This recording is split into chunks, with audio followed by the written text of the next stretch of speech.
What's raging, gamers? Welcome to Rage Quit Video Game Talk Show. How you doing, HenricK the Wreck?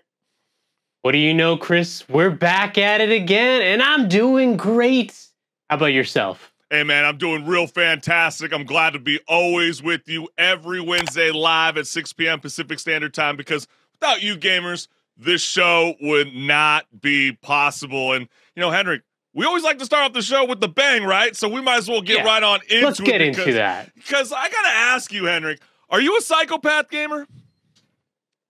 I can't say I am. No. What do you mean? You never have one of those moments where you're playing Madden and you get some like dingleberry has to ruin your night when you get off a 9-to-5 job and you want to try maybe back in the day of playing the first Halo, I'd kill one of the elites and then just go melee their body and, you know, blood would keep coming out. See, I thought you were maybe something like that. But yeah, I thought you were starting to finesse me. But you know, HenricK, I'm starting to think that there are two kinds of gamers: the ones who recklessly slam their controller on the ground after a loss, or I'm starting to think there's a second kind, and it's because of this viral clip where you start to see these people. They're like diabolical players who eat chips mid-game. They leave their controllers greasier than a fast food fryer. I mean, what are we? I mean, I'm kind of the guilty party. I'm not gonna lie, but when you do see this clip, what kind of psychopath are you? And what is this person? That is the real question, because I gotta say, I'm starting to think there are two forms of psychopath gamers. Let's go ahead and take a look.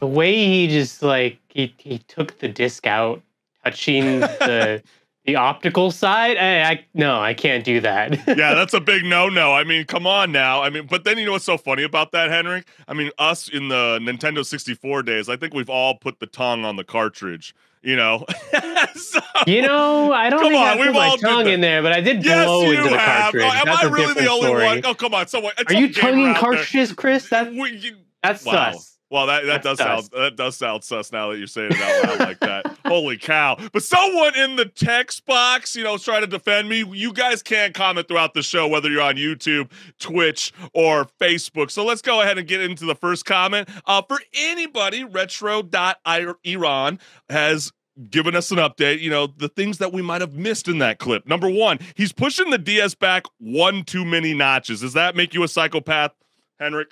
I mean, there's times when it's useful to have it at that angle, but it is definitively the wrong angle to be playing it at. Yeah, come on now. Number two, he's putting the disc in the wrong case. Yeah, that always drives me bonkers. What about yourself? You go reach for Smash Brothers, and what's inside? Mario Party. Yeah, come on now. Come on, man. That's so stupid. And number three, he's using a Wii U controller on a Wii. So I definitely missed that the first time when I went to go watch it. And did you notice too that he also had a PS5? Like, why aren't you playing that? Like, I don't understand. Oh, yeah, maybe you want to play some classics, Chris. You touched the bottom. Why? Why would you do that? I condemn you. Dishonor. 100 million years in dungeon. Bring out the shame bell. Have you walk around the town because you're not doing it correctly. Raw dogging that disc is crazy. Calling it that is crazy. Yeah, right? What's up with all that? So, let's go into the next clip, because this kind of made me laugh, HenricK. Like, where were you in 2013 when GTA 5 first dropped? On a bus home from college. See, we're around that same time, because I was starting my first year at Cal State LA, and while some of you sneaky adolescents were out there hustling to grab a copy without your parents' permission, we've all been there, right? But clearly when you're starting your first year of college, it wasn't like that. But let's be real. Y'all didn't have to hit that negotiation table at Toys R Us in 2002 to convince your mom, or, more like my dad, to get me GTA Vice City, because it was just one of those fun driving games, you know what I mean? So, so now Gen Z is out here reminiscing about GTA 5 like it's their cherished childhood memory, conveniently skipping over those spicy parts of the gameplay. Or was it the gameplay, or was it just the beginning?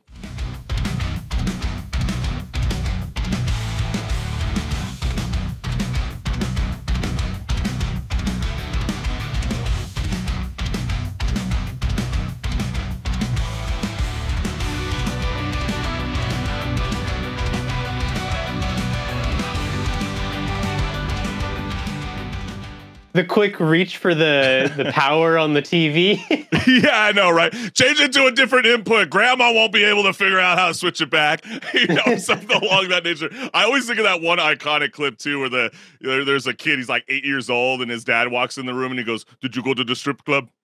Did you like what you see?" It's kind of like, seen that, yeah. I remember growing up, it was really God of War 2, like that opening scene when you start to see a lot of the nudity in the beginning of the game. It was like, nope, y'all ain't gonna play this. And it's like, really? Like, it's like there's way worse stuff to worry about instead of little, boobies. Like, really? Like, that's what we're worried about. Yeah, we're not gonna pay attention to the fact that Kratos, like, tears apart people on the daily. Yeah, right, exactly. But, the same thing happened when Tyson turned around and Netflix started buffering. Yeah, dude. Tell me about that, bro. Were you locked in on Friday night when the Mike Tyson and Jake Paul fight? That was hilarious because so many people all around the globe were thinking that they had an internet issue when Netflix just couldn't handle the influx of viewers all tuning into their streaming platform. And then you have ass cheeks of Mike Tyson. That was a 58-year-old man. As a child, GTA 5 is not that old. Well, it's starting to feel that way. It's almost feels like that long hype of Elden Scrolls 6. It's up there in double digits. I'd say that's pretty old, actually. Yeah, pretty much. Yeah. Thank you, HenricK. And yeah, I was already 22 when it came out. So some, people out there, are we starting to feel old? Are we at that point now? It's like we used to always make fun of our parents, listening to, in the 2000s, listening to 1980s music. And now it's, 2024 and the 2000s, it's all this stuff is starting to catch up to us. But isn't going away anytime soon though, HenricK? What's that? The thrill of collecting Pokemon cards is back, but now it's gone digital and the world can't get enough. And since its October 30th launch, Pokemon trading card game Pocket has brought the card game craze into the mobile era, racking up over 30 million downloads faster than a Pikachu uses his quick attack. I mean, that is incredible. And so according to the Japan Times, the joy of opening virtual decks hits harder than realizing your old binder of cards wasn't as mint condition as you thought, because in the end, you got to tap them all. No pun intended, if you know what I mean. So let's go ahead and take a look at the Ultimate God Pack.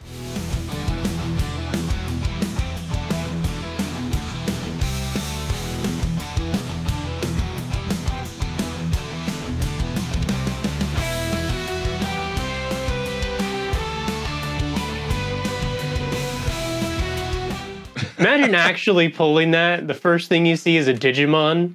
I don't think very many new Pokemon players actually even know what Digimon is.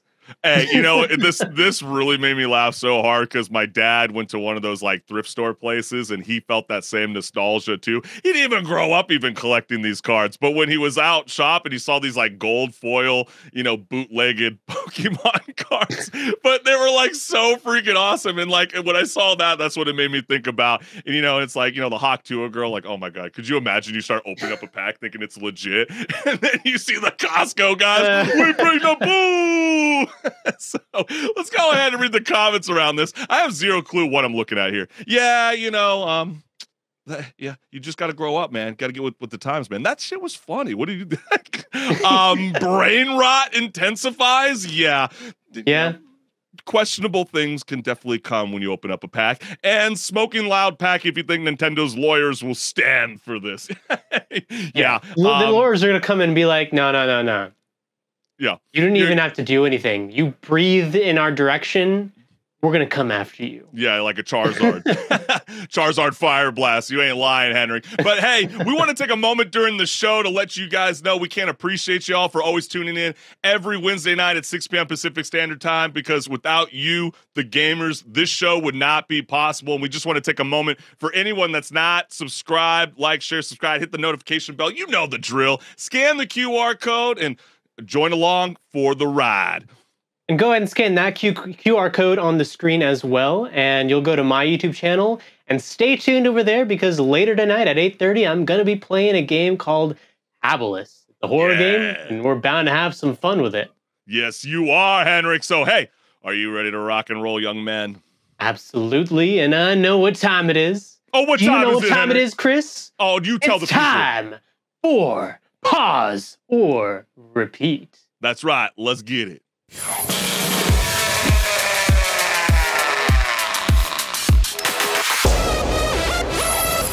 Hey everyone, this is Pause or Repeat. Here we figure out whether a game is really worth your time and money. Today's game is Dragon Ball Sparking Zero.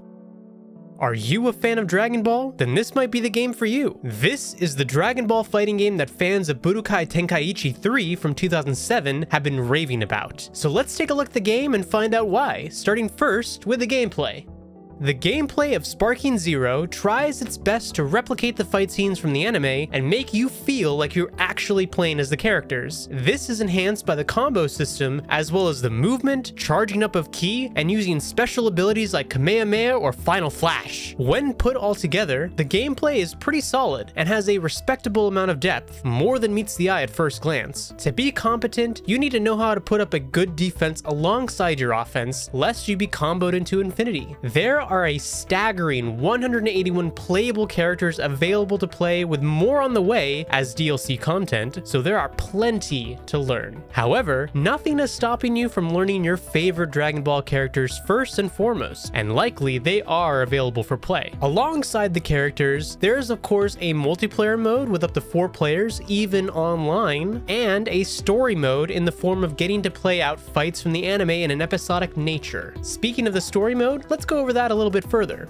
The story mode of Sparking Zero follows the anime from the start of Dragon Ball Z all the way through Super. There are plenty of fights, and you get to play as one of the characters available, such as Goku, of course, Vegeta, Gohan, Piccolo, etc. The story mode also has some branching paths where, depending on the outcome of the fight, you may be treated to an alternate version of events. For example, what if Piccolo trained Gohan in the hyperbolic time chamber instead of Goku? But of course, the through line for the story mode is of course to follow the events as they were told originally in the anime. But now the question still stands. Pause or repeat? All right, are you ready, Chris? I think I'm ready.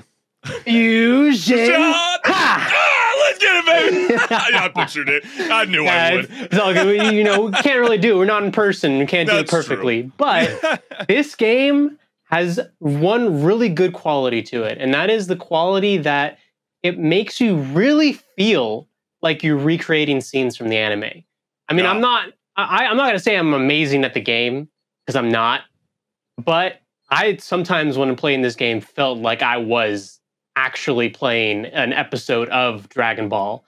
And that is an awesome experience, just to even have a little hint of. Yeah. And I'm sure if you're even better than I am, you're feeling that constantly. But what do you think about this game, Chris? No, you're right, man. I mean, with jaw-dropping visual effects, a ton of unlockable content, and enough alternative story paths to make even Shenron lose track, Dragon Ball Sparking Zero serving up everything that I believe Dragon Ball Z fans want. If this doesn't satisfy you, I mean, are you a real Saiyan? I mean, I don't know. I think there's a lot on offer here, like you're saying. There's a lot of characters, pretty much for any person who wants to play a specific character. It's there. That character is there. You can play as them. You can play as variants of them, even. So there's a lot of options. And that is both a curse and a blessing. Because, yes, there's a lot. So you can get a little overwhelmed. But also, because there's a lot to learn. And I will say right now, the tutorial in this game sucks. Yeah, it does. This is definitely a game you have to go and practice in, you know, the episodes, the story mode. But not even there is that enough. I feel like you need to like go watch videos explaining how to actually do some of the mechanics in this game, like defense, because the way they explain it in the little opening tutorial is not sufficient enough. Like, you have to really either do the whole thing of, you know, looking through the combo list yourself, or go and look at videos about it. Well, it's really because we're not used to it. And I think that's what's kind of cool about this game, because it's such a different combat fighting style than, you know, some of the greats that have dropped just this year alone. I just love this whole heart pounding, you know, high speed 3D battles. I mean, like you said right at the top, it definitely feels like the anime comes to life. I mean, I love the whole beam clashes, rush attacks, and you move so fast. I started to even wonder if I needed to upgrade my TV or PC monitor because it was like, do I got enough FPS for all this? I mean, my computer's about to explode. And especially when you got these really cool ultimate attacks that are like planet destroying, you know? I mean, let's face it, Henrik. I mean, with a style of game like this, who cares about the landscape? Are we saving or destroying the world? I think that's the awesome part about this game. No, yeah, 100%. And you're going to feel like that a lot of the time when playing against other people who are really good at the game, which, considering that the combat in this has been around since the early 2000s, there's people who are really good at this game.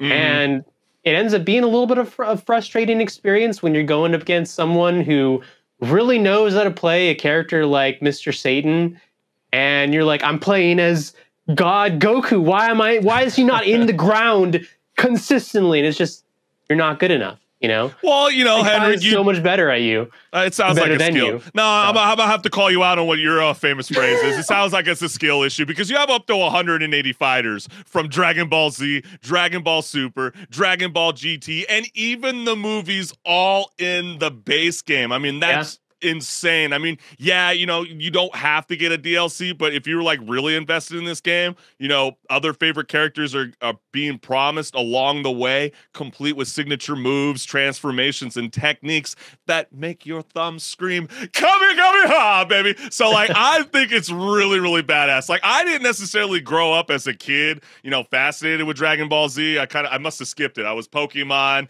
Digimon, you know, wasn't really in that like anime sphere, but I felt like I was in tune. And, you know, someone that's kind of coming in with like, you know, I guess, you know, a handkerchief over his eyes and having like no clue about the Dragon Ball Z universe, I thought it was very, very promising. And it made me want to be even more invested in the universe of what Dragon Ball is all about. And I think, you know, you were just mentioning about the whole, you know, players online, you know, I think that's a good point that you referenced, but, you know, I like that you can actually bring the friendly competition to home, you know, especially with the split screen kind of a thing kind of going on. But like, why only in the hyperbolic time chamber? I mean, it's just a white space. It's so boring. There's all these really cool landscapes. It might kind of feel a little small at times, but how is that not patched in? Or how is that not, you know, it's a $70 game after all. You would think that they would get a little bit more creative, you know, playing with your friends at home.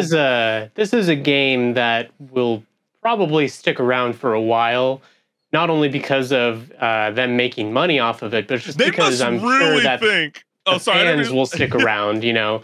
So I'm sure they'll figure out things like that as they go. They must be really thinking that, like, us gamers don't play together in the same space anymore. Like, this game's really focused on, like, the online do we really, to things. be honest, though? Yeah, you know, that's kind of true. It's really only the sports games moving forward, and I always hate that because if you're playing, like, Madden, for example, your homeboy sitting right next to you is looking at the same play that you're about to call. And so, yeah, that does kind of suck. But you feel like with a fighting game like this, he's not going to know what you're going to hit and parry and et cetera.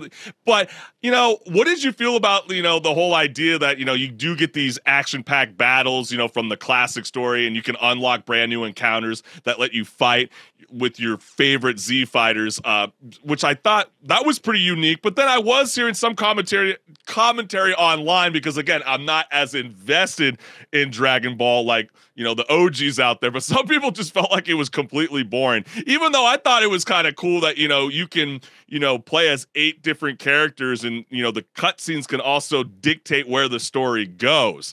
You know, how did you feel about all that? It's pretty interesting because they could have just done the whole thing of, okay, you're going to play as this character and you're just going to follow the story as it was told. They actually took a little bit of a risk, which they've done before, granted. But they took the risk of like, oh, if you're playing as Piccolo, well, what if Piccolo actually beat Cell in the Cell games? You know, like that actually is something that's not seen in the anime, but it's that whole like Marvel what if sort of take on things, you know, like what if happened. Or you know what it is, Henrik? It's more of like those memes you would see, like, oh, Goku's done another bad decision. You know what I mean? Like, it's kind of essentially that. But you know what? I really thought this was an excellent, you know, different rendition for me, at least, when it came to a combat fighting game. I felt like it was a repeat. I mean, it's super, super promising. I'm looking forward to any more updates that can come with this game. I feel like when it comes to the Game Awards, you know, coming up in December, that's going to be, pretty interesting where the panel goes and even the fan votes when it comes to some of these iconic games that were nominated, for the running of best fighting combat game, along with like Tekken and Street Fighter, all this stuff. So yeah, I mean, it's going to be really, really cool. But what do you say, HenricK? Yeah, this game, it's hard to compare it to other fighting games like Tekken and Street Fighter, like the side-to-side ones, because it's so invested in that trying to deliver the experience of you playing out an episode of Dragon Ball Z or Super. And that's something very special. It's definitely a repeat for me because I felt a great experience from playing this game. But I don't know if it's necessarily for everyone. It's going to be a little divisive, and that's why, I'm kind of disappointed that the tutorial is not great, because they have the opportunity with a good tutorial to bring in more people. But if you're a fan of Dragon Ball and you're maybe even just a fan of fighting games and you want to try this out, you will actually might get hooked. Yeah, I think it's a fun experience. And I think what the tutorial won't tell you is try to fight them while you're in the air. Have you ever seen a Dragon Ball episode? Do they really often fight on the ground? If you try to combat on the ground, you're gonna do like next to no damage. So you stay up in the air, baby. They last like in the show, for reference, they last like maybe a little small bit of time on the ground, and then immediately things are just hopping in the air because it's just easier, I guess. Exactly. Hey, but you heard it from HenricK and Chris Collins himself, baby. So what are you waiting for? Jump right on into Dragon Ball Sparking Zero. It is out now today on PS5, Xbox, and Steam. So yeah, man, come on, get yourself a hold on it. But hey, we got a lot more left here on Rage Quit Video Game Talk Show. So HenricK, are you ready to rock and roll? Oh yeah, I'm ready to rage. So let's rage. Hey, let's get it, baby.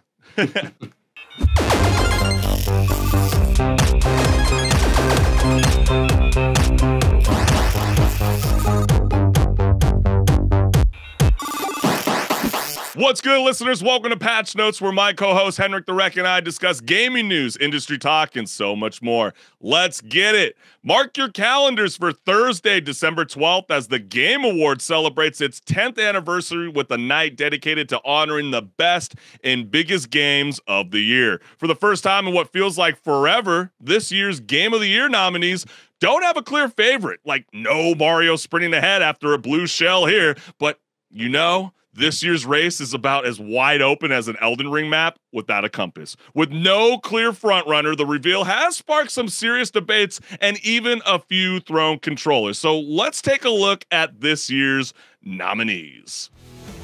The nominees for Game of the Year are Astrobot, Balatro, Black Myth Wukong, Elden Ring Shadow of the Erdtree, Final Fantasy VII Rebirth, and Metaphor ReFantazio.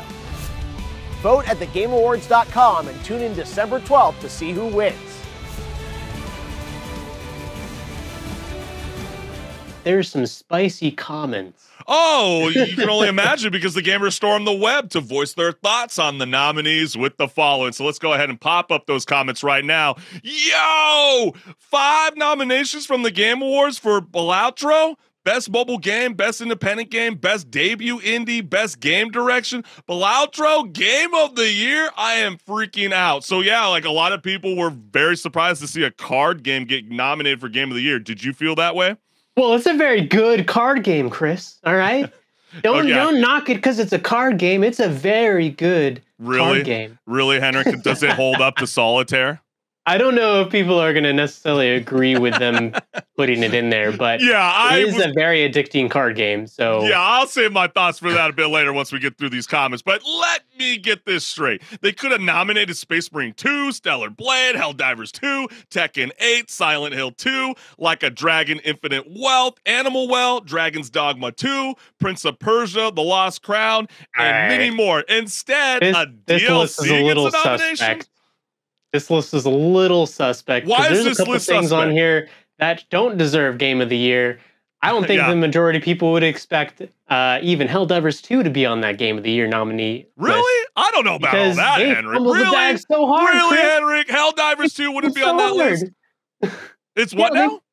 They fumbled the bag so hard on Helldivers 2. It was Game of the Year when it came out, but then Space Now, Marines 2 came out. Space Marine 2, that is something on. that could have been up there. And then Fortnite OG season came in, and they were like, "We're moving on from this." But like, I don't know, like there were so many people invested in that, and then you had Stellar Blade with all the controversy, going on, and then people didn't feel like that was going to sustain momentum, and then it clearly became a blockbuster success. I'm with this comment. It definitely felt kind of questionable. You guys hastily put together a frequently asked question page on DLC expansions, etc., to justify Elden Ring, Shadow of the Erdtree's nominations, while once again ignoring Xenoblade Chronicles 3 Future Redeemed expansion in 2023 as a follow-up to the Game of the Year nominated game in 2022 with Xenoblade Chronicles 3. Just make a separate category. You can't even access the Shadow of the Erdtree content without playing the base Elden Ring first. That's 2 games, not 1. What do you make of that? Yeah, there really should be a different category for DLC, specifically just like best DLC of the year or best expansion / DLC of the year, because it doesn't make sense to put it in the category with other full-on games when you need to play another full game just to get to the DLC content. But like some people felt like, Cyberpunk 2077 Phantom Liberty was like its own best game in and of itself. I mean, this guy sounds like he's still a strap-on to the original game. You know, it's not a standalone game by itself. It's a separate area, but you still need the full base game, and you need to play through a bit of the full base game to get to the expansion. See, I hear where you're coming from. Base game, those are the 2 key words that a lot of people are arguing. What? For years, DLCs have never counted, but not our FromSoft. Anything for the precious FromSoft. Silent Hill 2 blew everyone's expectations out of the water, and the $40 DLC gets to be a nominee. What a sick joke. And remember when we were talking about it at the time when Shadow of the Erdtree came out? They were showing that, I think, well, gosh, I could be butchering the numbers, HenricK, but it was almost close to 1 and 2 gamers still haven't even completed Elden Ring. Yeah. Because you need to beat Moog, Lord of Blood, in order to unlock the DLC.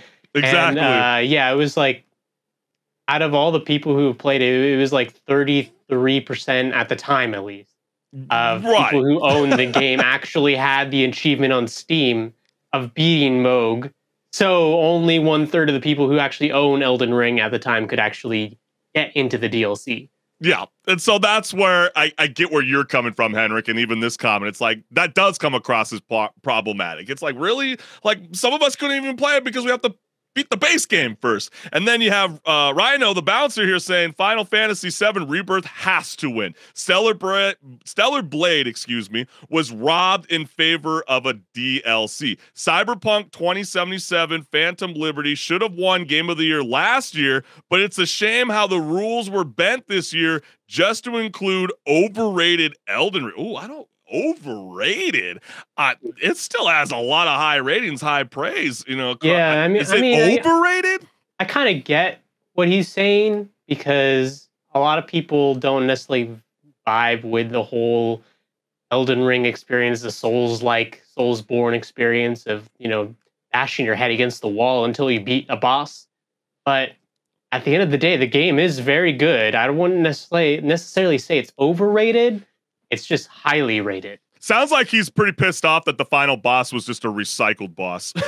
You know what I mean? Well, I mean, that is kind of disappointing when you look at it. But, I'm not gonna lie. Yeah, that was. It was still a good boss fight. It was, but it was kind of like, really, we're doing this? And then the last comment we got is, how is a DLC nominated for a Game of the Year award? And then the guy goes, imagine DLC winning Game of the Year. Laughing. Well, it actually might. It actually might. You think might. It will? Well, hey, HenricK. Well, I mean, out of the list that's there, it's a definite high contender on that list. Yeah, well, you know what? We might as well. What people say about it, and comparing it to the other ones and the level of quality. Yeah. Well, you might as well It's throw definitely up the up there. scene with the nominees, and so we should give the viewers at home, or on your tablet or your mobile device, again, what you are looking at when it comes to the game of the year. So grab your popcorn, charge your controllers, and prepare for the ultimate gaming showdown, or, just enjoy watching the internet collectively implode over the results. It's fun either way. I love this kind of stuff. So when you look at this list, HenricK, what do you make of this year's nominees, and who is your favorite for the front runner to take home? Well, I mean, obviously it's interesting to see Balatro on here because it's a indie title. And, I don't necessarily know if there's been a lot of press coverage about it because of the fact that it's an indie title, but it is a very beloved indie title. Very. I will say that because it's very addictive. When it comes to Elden Ring, that's obviously the other thing that is ripe with controversy. But all of the games on here are really good. I haven't played Astrobot because it's a PS5 exclusive. Everything I've heard about that is that it's great too. Yeah, it really utilizes the DualSense technology that, Sony offers, when it comes to the console devices. And I think that's kind of where they got placed among the 6 games, because it is kind of culture changing in a sense. I don't know if it's going to be the top one, but man, I'm looking at this list, and I really like Black Myth Wukong. That really shattered expectations. Balatro, I was a little bit quite surprised. I'm not going to lie to you, HenricK. I would have easily took that one out for Helldivers 2, and then I would have easily taken, I was kind of looking at Final Fantasy VII Rebirth, because I just don't like the idea that a remaster's in there. That's just me. And I would have easily put Space Marine 2. That would have would have easily been the 2 that I would have put in. And you know what? But even just to kind of finish up on my final thought, HenricK, before I throw it back to you, I would have none of these games were my game of the year. None of these were. Really? I'm still standing by Helldivers 2. I think so many people were so heavily invested in that game. They really it revolutionized that whole gameplay, of the Helldivers series alone. Avalanche Studios went through hell and high waters just to try to meet expectations through Reddit forums, Reddit threads, just to please the gamers, constantly tweak different stuff. Even when it started to fall away a little bit with Fortnite OG season making a return, they try to bring in new enemies, new swarms, all that kind of stuff. And, and I get it. It didn't quite sustain that whole momentum like it did back in February. But dude, it was the most talked about game for so long, and I'm just surprised that a freaking solitaire game's up here. I'm sorry. I get it. Love for all the indie games out there. It would be a total FU to the industry if an indie game does beat out a lot of these kind of AAA games other than Metaphor, really. But, what do you think, HenricK? What are you vibing with? Do you like, is there a game on here that you're like, that's it? Or were you thinking of another game that should have won? Well, I definitely am sad to see that they didn't include Space Marine 2, because that game I really, really enjoyed this year. And if there was one to be taken out in place of that, then I would put Space Marine 2 instead. But if I were to look at the list here and kind of pick out the top 3 that I think are going to be in the top contenders of what will actually win, probably going to be either Elden Ring, Metaphor ReFantazio, or Black Myth Wukong. And I'm going based off of, I've played a little bit of Metaphor, haven't beaten it yet, but I've really enjoyed what I've played so far. Obviously beat Elden Ring because that was something we covered, and obviously beat Black Myth Wukong because that's something else we covered. And going off of the fan response on the IGN survey that they conducted, Black Myth Wukong actually, I believe, is at the top of the list there. So it definitely has the option of being the winner, but the game of the year fan favorites, is not necessarily all dictated by fans. It's also that's what I was about to kind of say too. I think the judge panels, you get the LA Times, what really LA Times, being a part of the panel. You get it with the IGN. We all know what IGN said about Black Myth Wukong. We all know Pride's a part of it. I believe USA Today is also going to be getting their hands in on being able to vote on some of these kind of style of games. And we all know what they said about Black Myth Wukong. Hey, where are all the women at? What the heck? Stuff like that. We're talking about a freaking pig and a monkey and like. And you clearly didn't get through half the game because there are women in the game, all right? So it's like all that narrative was so stupid, and you just wonder if their bias is going to be shown. And so that's why I just wonder what's going to happen. If I'm looking at this, I think it's going to be Astrobot. We want to have a little bit more fun too, Henrik. Let's go ahead and show the indie debut because, we could be focusing on the game of the year, but we kind of wanted to show some of our favorite categories. I mean, look at how stacked this lineup is right here. I'm looking at this. I'm like, this is so freaking hard, Henrik. And I want to hand it off to you, brother. Like, out of these 5 games, I mean, what feels like your best debut indie game? Well, based on the success around it, I'm going to say it's going to be Balatro that wins. I mean, it's the one out of here that's actually nominated for Game of the Year, right? So I would okay. Sense. Okay, you're going off of that. But at the same time, I really, really enjoyed Animal Well, and I'm sure that Donkey is very proud to see that game actually is being nominated and recognized as a nominee for Best Debut Indie Game. Because it was very good. It was a very good game. Yeah, with me, bro, I thought Pacific Drive was really, really good. It was a really different kind of style of a game when it comes to a kind of a driving simulator. But I thought the Plucky Squire for me really is hand down like one of the coolest games I've ever played in a long, long time. Going from that 2D to 3D environment, jumping out of the pages, even flipping, even back to previous pages to find a word to extend the story even further because the sentences are not reading right to progress the story moving forward. Yeah, the gameplay comes across a little bit easier, but like I love this game so much I want to see a sequel. It was a good recommendation for you to say to me, hey, we should take a look at this because I enjoyed it too. And so I was really, really happy that it got up there for Best Debut Indie Game. But all these games, compared to the Game of the Year, all are very, very well deserving of being accredited under this nomination. But let's go into adaption. This one is really, really, I feel like there's a clear winner here. You think so? But then what is your clear winner then, Chris? I think it's going to be Arcane. I know that there's a lot of like high praise around the visual and sci-fi effects around this. It's one of the most expensive animation series out there today. I forgot how much money they spent on it. Most expensive, according to them, apparently. As much as like me, I think I've expressed this numerous times on many episodes with Rage Quit Video Game Talk Show. I am a diehard all things Fallout, and I really, really love this series. But I think I think the edge is going to go to Arcane. What do you think, Henrik? Yeah, I really enjoyed Fallout. It's actually the game that I don't think has had a lot of love in a long time, but the adaptation was amazing. It was actually so good that my girlfriend, who's never played a Fallout game, was like, we should watch this. I'm like, oh yeah, sure, why not? Let's watch it. It's so good. It's so good. The first season was very good. I haven't seen season 2 at all yet because I wanted to wait for more episodes to come out. I don't like League, but I really like Arcane. And this is the example of how an adaptation does not need to mean that you love it and also love the game, because I don't like League, but I love the adaptation. So and I think that's the beauty about season 2 is just as good as first season, if not better.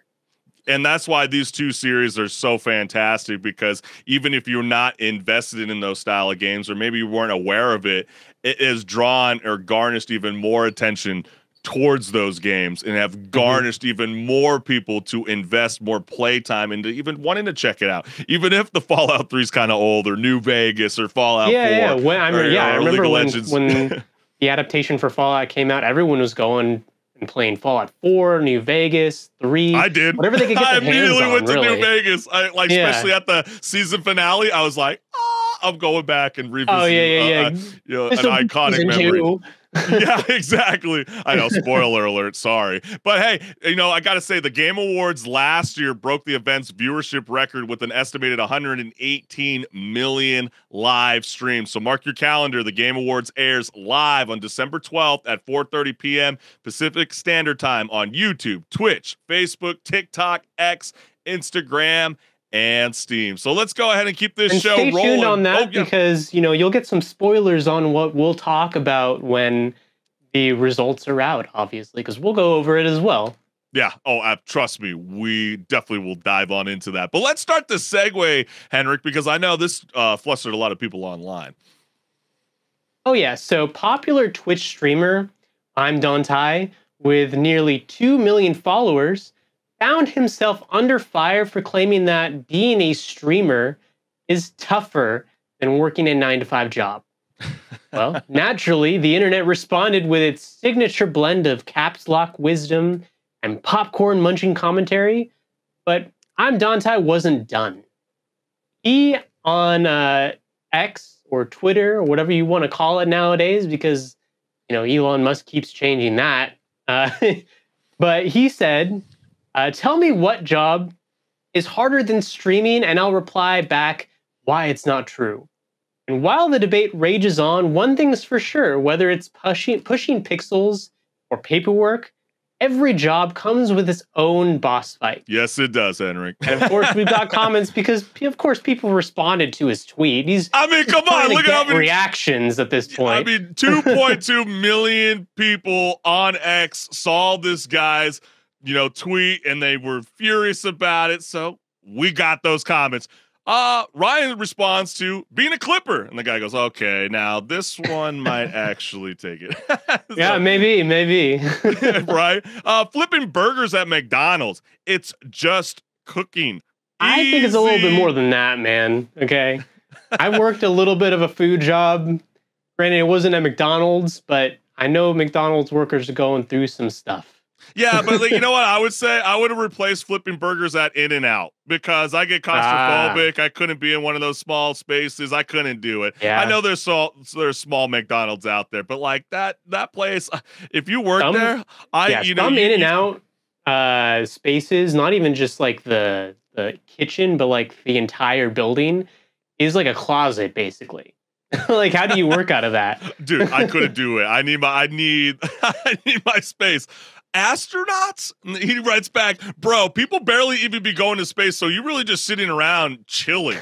Easy job." So there's another example of trolling it. Yeah. Serving the country.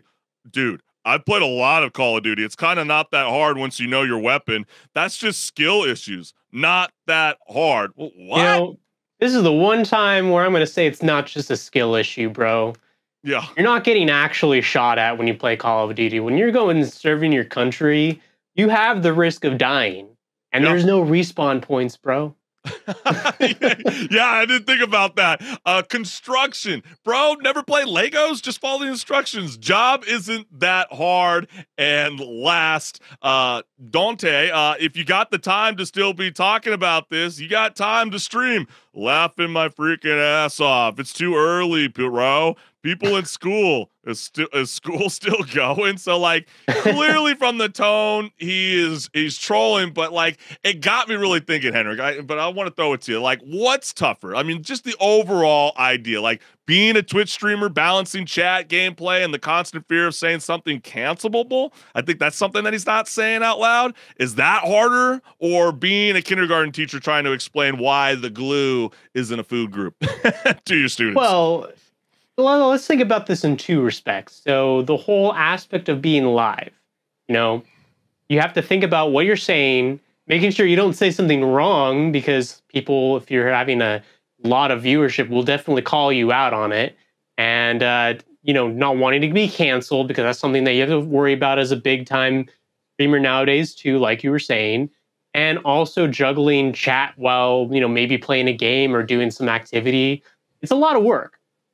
But then also, when you're at a high level of streaming, you're basically just raking in money, because you can do anything and you'll probably get some level of reciprocation from your chat to get, subscribers on Twitch or whatever platform you're actually, streaming on. You're going to get some reciprocation from the chat, regardless of what you do, whether it's you say something wrong or whatever.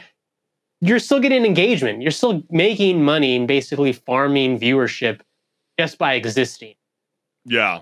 So is that really hard at that time, at the end of the day? Like, I know there's people in some of these threads that were showcasing how some people even just sleep on stream and they make money that way. I think, you know, what he's trying to also touch on is it's just the fact that it's consistency. I mean, you can't take away the fact that the guy's got almost 2 million followers on Twitch.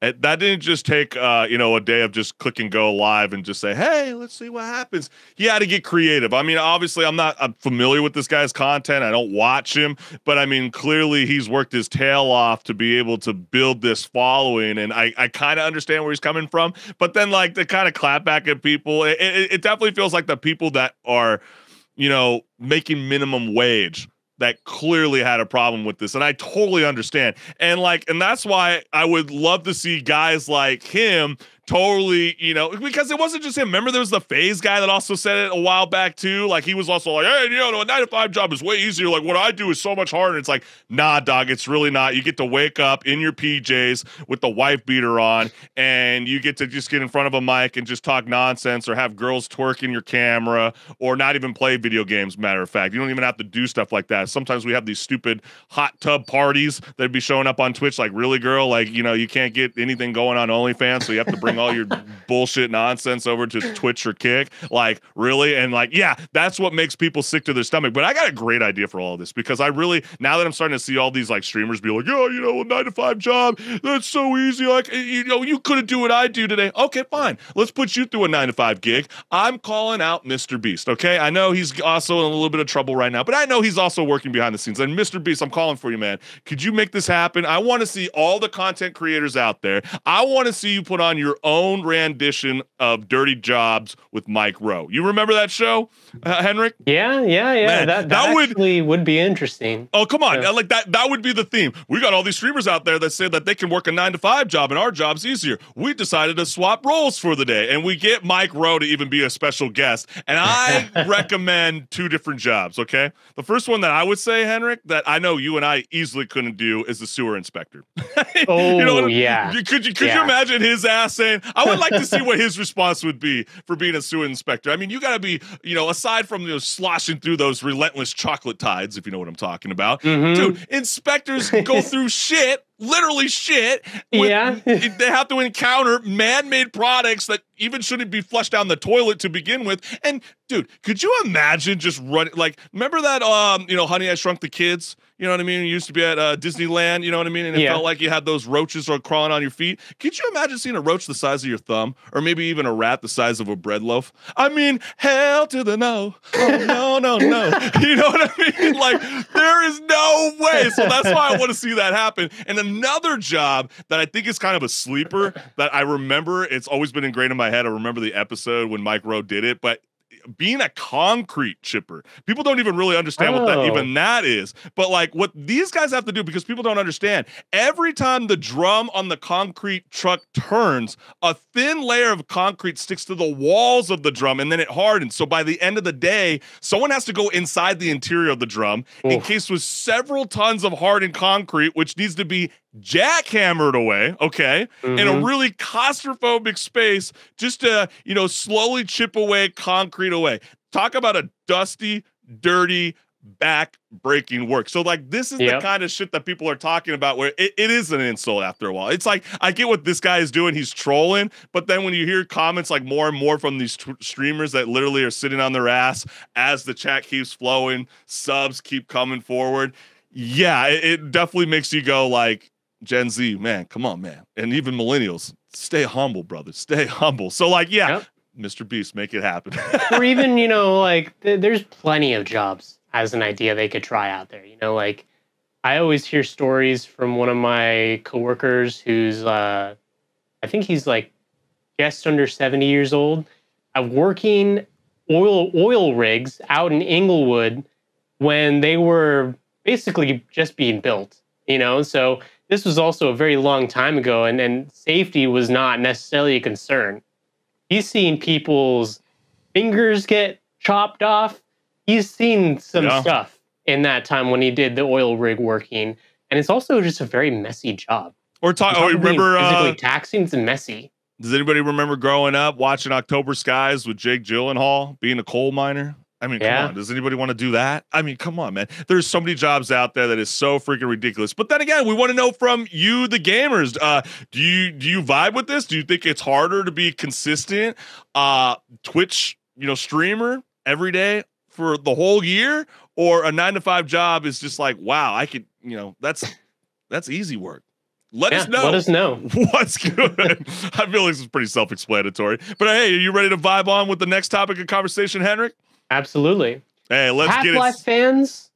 Half-Life fans, grab your crowbars because a new documentary for Half-Life 2's 20th anniversary, man, it's been that long. Yeah, it's crazy. Just spilled some ICT on the never finished episode 3.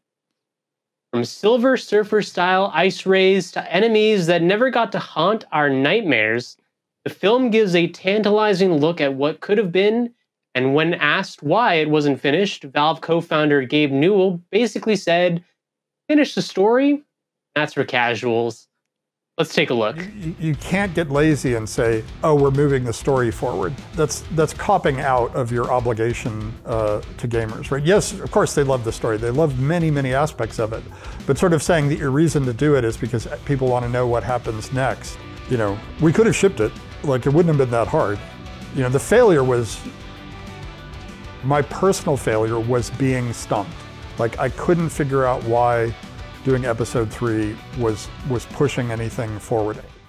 Well, as any news about a Half-Life 3 would expect, people did, of course, comment on the anniversary documentary and Gabe's words. So let's go ahead and take a look at those comments. Yeah, absolutely, HenricK. So let's go ahead and dive on in. So the first comment that we got here is, I wonder how many fans have died waiting for Half-Life 3. Another guy writes back, all of them. Just not yet. What does that even mean? Eventually it might be at that point where the majority of people who are waiting for Half-Life 3 pass away. Yeah, but I think the sentence throwing me off. All of them? Not yet?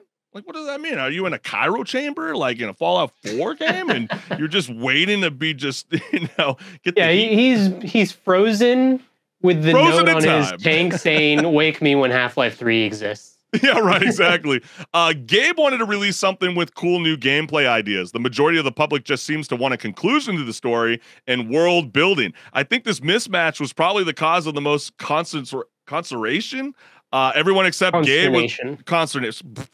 Wow. Thank you, HenricK. And everyone except Gabe was willing to compromise on pushing the envelope. Yeah, if you're not fully invested, you're not fully invested. There was a moment in the documentary too that, they did move on to work on Left 4 Dead. And so that really took a lot of the resources away from focusing on episode 3 of Half-Life 2. And they just felt like, why go back? And so one person wrote, makes sense, to be honest. Gabe was probably too hung up on making something revolutionary while we wanted closure on Gordon's story. Classic case of perfectionism getting in the way of good enough. Yeah, I mean, this sounds like a Christopher Nolan. You know what I mean? Like, what are we doing? But at the same time, I kind of get it because he wanted to make sure that just like Half-Life 1 and 2, that a Half-Life 3 or episode 3 would have been revolutionary for the industry, and it just wasn't in what he wanted. Yeah, exactly. And like this comment says, at this point, no game could live up to 15 plus years of hype and expectations anyways. And with the follow-up comment saying, and that's why the Elden Scrolls 6 is going to be interesting crash to watch. Yeah. I mean, well, then again, Elder Scrolls 6 should not have been announced yet. But like already been announced with nothing to show for it. Yeah, but who else also did something similar to that? Rockstar Games with GTA 6. So, so we're gonna have to see. Gabe equals George R.R. Martin of gaming. Now that you mentioned it, I've never seen the two of them in the same room. Well, HenricK, I'm starting to think if we did put both of them in the room together, maybe they might be able to finish their own stories. Well, yeah, maybe because it seems like George R.R. Martin is just doing side quests at this point, and so is Gabe Newell. He's just kind of like working on things in the background, wanting to play Dota 2 a bunch. making the Steam Deck a thing, you know, yeah. Yeah, I know. He's seeing all the mobile competition coming their way, and they're like, nope, no Half-Life 2 Episode 3 coming out anytime soon. And the last comment that we got here is, initial knee-jerk here seems to be a gamer entitlement. So I'll spin you a different tale. It sounds to me like Gabe has largely lost the muse of Half-Life, at least in the immediate term. He doesn't need to and doesn't want to do it just for the money. That'd be selling out. As an artist, he doesn't want to create anything less than what is needed, not wanted to push the envelope and challenge the status quo. Making an episode 3 just for the sake of making it is pointless in his perspective. Think, you know, NFL 2000. I know, yeah, ain't that the truth? Or versus Skyrim or something. We've heard for years they're waiting for something to make the next Half-Life revolutionary. Has Half-Life 1 and 2 were?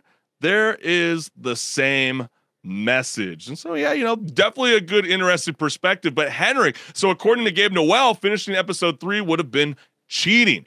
Does that mean that Half-Life fans are stuck in some kind of eternal pop quiz with no answer key? Well, at this point, it's one of those games that might actually never happen under the name episode 3 or and Half-Life should it 3, happen? At least. And should it happen, though, HenricK? I don't think it should, honestly, unfortunately, because it's not going to live up to the hype of all these years of waiting for it. So if it were to come out, yeah, it might be sufficient, but people are just going to say, well, it wasn't good enough. You think like people are like way past that by, you know, they wouldn't look forward to that because again, you know, they did drop a Half-Life Alyx of VR, you know what I mean? And, you know, that community did go transfer over, but I'm kind of with you on that. It was a very respected VR game too. Like people have said that it's a very good VR game. I haven't played it, but everything I've heard of it is like, yes, it's a very good Half-Life game, but it's also not Half-Life 3. Well, right, but I think also too a part of that, it feels like, you know, VR, it was such a quantum leap forward for Valve in a sense, you know, because you know recently you'll see comments online with well some gamers, not all, but you know they'll go, hey, I'm just not into it, and I just kind of wonder, like, is that truly the case, HenricK, or are just gamers just hating on Half-Life Alyx because they are the ones that couldn't access the game because of the new VR push in the series? Because it's like, do I really want to buy the Nintendo Switch just to play the new Zelda? Well, I think part of it is twofold because there's the one side of it where, like, yeah, if you don't have a VR headset of some sort, you have to buy that in order to really experience Half-Life Alyx. And then the other side is, well, sure, it might be a good game, but it's not Half-Life 3. So why didn't you put this effort into Half-Life 3, Gabe? Come on, man. Yeah, but it's like also, you know, Gabe made that point, you know, that he felt like video games should be a game first and a vehicle for story second. And so, like, I'm kind of with them on that. It's like, you know, we see it all the time with some of our great cinematic movies only to be revisited like 20 years later. The first thing that I can think about is Adam Sandler's Happy Gilmore 2. Like, really? We're doing this all over again? I don't think anybody wants to see that because then they're just going to kill the original or even just go like, you know, what's it, another Home Alone 6? I mean, what are we doing? There is so much fantastic, new, young, fresh blood talent out there that is waiting to explore fresh storytelling, and we go ahead and start doing stuff like this. So I sympathize with Gabe. I understand that. I mean, especially if a publisher isn't all in creative wise, why do it? I mean, that just sounds so silly to me. But then again, that's up to you, the gamers. I want to hear. I mean, Half-Life fans that are tuning in to Rage Quit, are you like, Chris, no! Tell Gabe to get in the room with George R.R. Martin and finish their damn stories already? Or do you think it's just time to move on and Valve explore new opportunities? Let us know what's good. But you know what, HenricK? I got to do this to you a little bit. You know, you kind of stole my kind of segue to kind of lead with that topic. So I'm going to kind of do what you always like to do at the end of the show, and I'm going to kind of ramp this up a little bit, all right? Because you always like to kick it in with a good, another spicy Reddit debate, right? So let's jump on in head first, right? I mean, we got an amazing topic right here. This one might cut deep for a lot of us here. Which canceled game still hurts you? Yes, I know what you're thinking. Gamers everywhere are sharing their emotional damage from premature announcements that got their hopes sky high, only for the game to vanish faster than your Wi-Fi during an online match. Yes, we have all been there, whether it's dragons that never flew, galaxies that never expanded, or sequels that never sequeled, because that pain is still real today. I know. And so gamers shared their thoughts on Reddit with the following. So let's get right on into it. I got it right here. Titanfall 3 with another follow-up saying, I will never get over the fact that Apex Legends killed Titanfall. I like Apex, but man, it hurts to know what we lost. Yeah, very similar to what we were just exploring. The moment when the developers started to say the Apex Legends universe rather than the Titanfall universe, that was a heartbreaking moment, because that means they're never going back. Yeah, they're never going back. Yeah, that's so true. And it's like, just like we explored in the last topic, the publishers move on, like Left 4 Dead, and everybody gravitated towards that. So it's really hard to, you got to focus all the resources towards, one thing, and they didn't want to branch out into two different teams, and sometimes you got to give credit to that, because again, Valve is very celebrated to this day. Star Wars 1313. And another person wrote back, it's absolutely bullshit Disney canceled it after acquiring the Star Wars license, then gave EA Games exclusive right for Star Wars games for 10 years. Okay,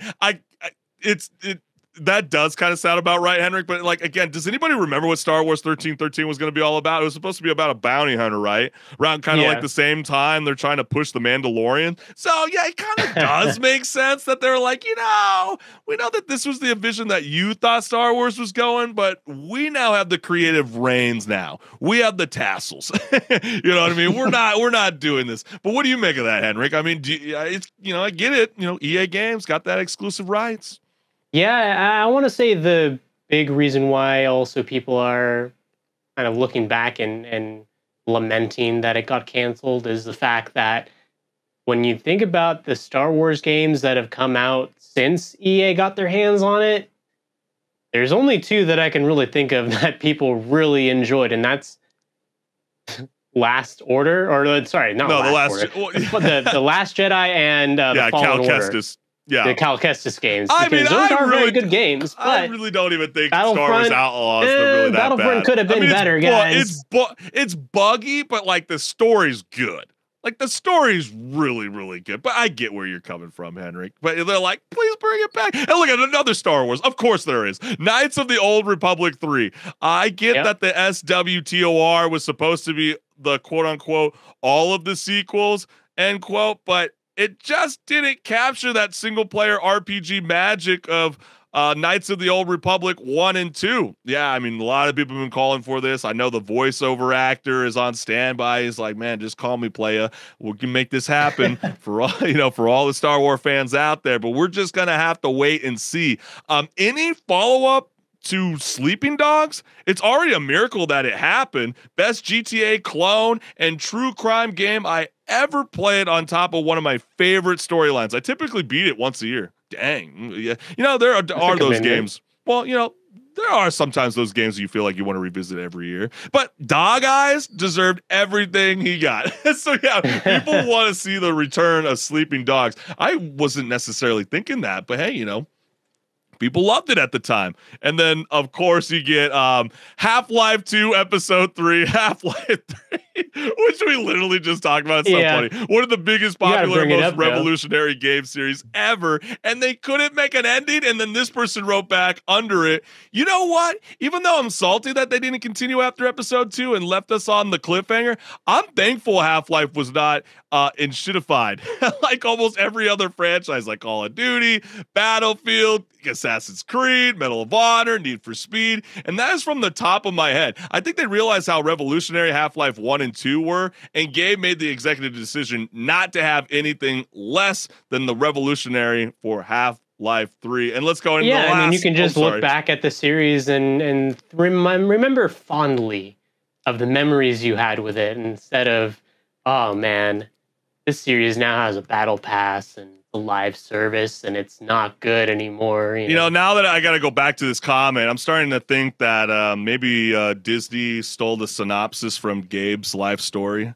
Maybe that was maybe that's how Frozen got started. Let it go. Maybe. Let it go. Okay, I'm done. I won't sing for the rest of you. And the last comment, the new Alice Madness. Such a great and unique saga butchered by EA. American McGee being denied the right to ever make another American McGee's Alice game is like if Bob Marley was told he could still make music as long as he doesn't sound like a reggae, or else he'd be sued into the ground. I guess it's death metal for you, Bob Marley. So yeah, I mean, that's true. I mean, there's so many great, iconic games that will never be revisited ever again. So you're just gonna have to play the OGs. But which canceled game still makes you stare out the window like you're in a sad emo music video?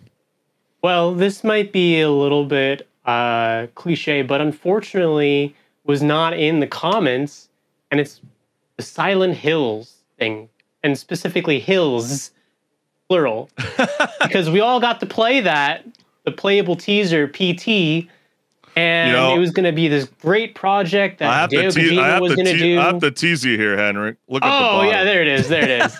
Sorry about that. No, I didn't read that bottom part. But it's all cool because, like, it's like telekinesis, you know? People have been calling for it. They're like, where is it? I mean, we're seeing that you guys... Remember when they wanted to explore that kind of shitty interactive media experience?